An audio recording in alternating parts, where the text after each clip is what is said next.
السلام علیکم ورحمۃ اللہ وبرکاتہ۔ محترم ناظرین و سامعین، آج میں آپ کو تاریخ اسلام کا وہ عظیم معرکہ بتانے جا رہا ہوں جسے رہتی دنیا تک کوئی بھی انسان بھلا نہیں سکتا۔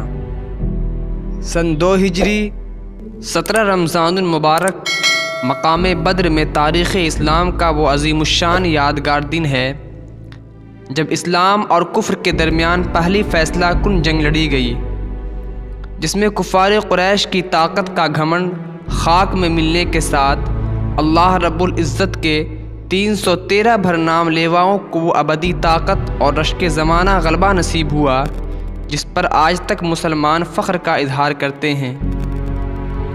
13 سال تک کفار مکہ نے آقا کریم صلی اللہ علیہ وسلم اور آپ کے صحابہ کرام پر ظلم و ستم کے پہاڑ توڑے۔ ان کا خیال تھا کہ مٹھی بھر یہ بے سر و سامہ سر پھرے بھلا ان کی جنگ کی طاقت کے سامنے کیسے ٹھہر سکتے ہیں، لیکن قدرت کو کچھ اور ہی منظور تھا۔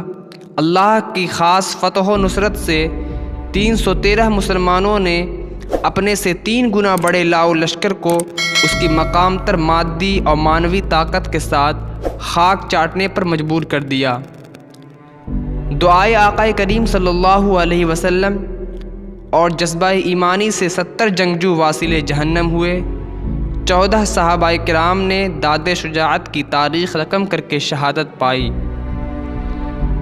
اس دن آقا کریم صلی اللہ علیہ وسلم نے یہ دعا فرمائی تھی کہ اللہ، میں تجھ سے سوال کرتا ہوں کہ اپنا وعدہ اور اقرار پورا کر۔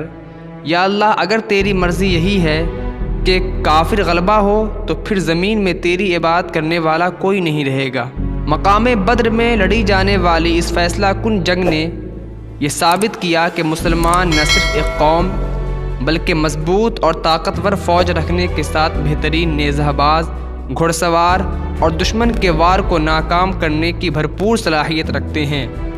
غزوہ بدر کو 1400 سال گزر چکے ہیں، لیکن اس کی یاد آج کے گئے گزرے مسلمانوں کے ایمان کو بھی تازہ کر دیتی ہے۔ صدیوں بعد آج بھی مقام بدر کفار مکہ کی شکست فاش اور مسلمانوں کی فتح و کامرانی کی گواہی دیتا ہے۔ موجودہ دور میں مسلمانوں کی زوال پذیری اور کفار کے غالب آنے کی وجہ یہی ہے کہ آج مسلمانوں کے تمام وسائل موجود ہونے کے باوجود بھی وہ بدر و احد کے جذبے سے عاری ہے۔